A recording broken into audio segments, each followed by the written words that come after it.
Lors de ses vœux aux Français, le président de la République affirmait avec la modestie qui le caractérise « Dans notre pays, on vit mieux en 2022 qu'en 2017 ». C'est sans doute vrai pour une petite minorité de Français, mais le constat est nettement moins clair pour le plus grand nombre qui a subi de plein fouet la crise sanitaire, mais aussi la politique antisociale menée depuis 2017. Depuis plusieurs années, le taux de pauvreté augmente, comme en témoigne l'explosion du recours aux aides alimentaires. Dès lors, comment s'étonner que le pouvoir d'achat constitue la première préoccupation des Français touchés par l'inflation importante qui a atteint 2,8% en 2021 et en particulier par la flambée des prix de l'énergie et du logement qui constituent souvent une part substantielle de la consommation des ménages modestes. Ces hausses de prix sont d'autant plus douloureuses que les salaires stagnent depuis des années, la modération salariale étant devenue l'unique mantra des politiques de compétitivité.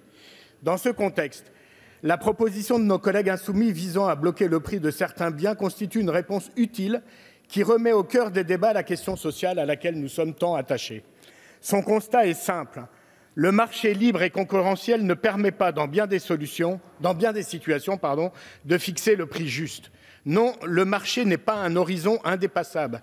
D'ailleurs, les services publics sont bel et bien la démonstration que dans bien des domaines, ils permettent de fournir un ensemble de services hors marché pour en garantir l'accès libre et égal pour toutes et tous.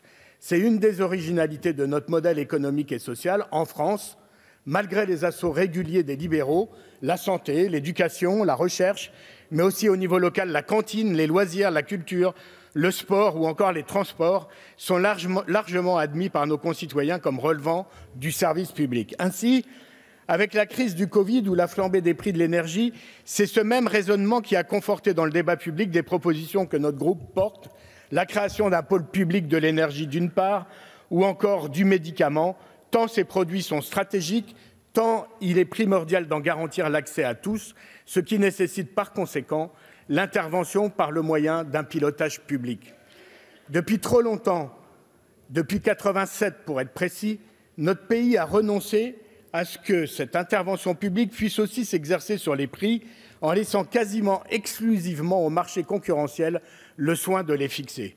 Pourtant, dans nombre de cas, le marché est défaillant à fixer le prix juste, c'est-à-dire celui qui est défini comme permettant d'un côté d'assurer la juste rémunération du producteur et de l'autre une large allocation des biens dans la société.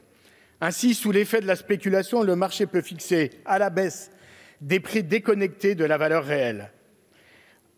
À l'inverse, la libre concurrence détermine bien souvent des prix trop bas, comme c'est le cas pour beaucoup de produits agricoles et qui ne permettent pas aux producteurs de vivre décemment de leur travail. Dans ces conditions, bien qu'il ne soit ni envisageable ni souhaitable de fixer le prix de l'ensemble des biens et produits, nous pensons que le contrôle des prix s'avère une solution dont il ne faut plus se priver.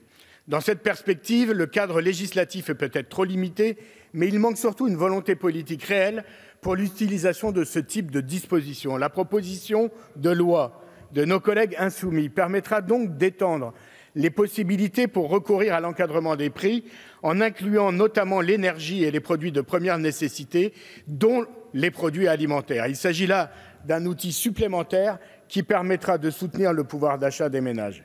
C'est la raison pour laquelle nous soutiendrons cette proposition de loi en rappelant que si reprendre le pouvoir sur les prix est utile, nous ne saurions traiter la question du pouvoir d'achat sans évoquer le sujet des salaires et du partage d'une richesse toujours plus inégalitairement répartie.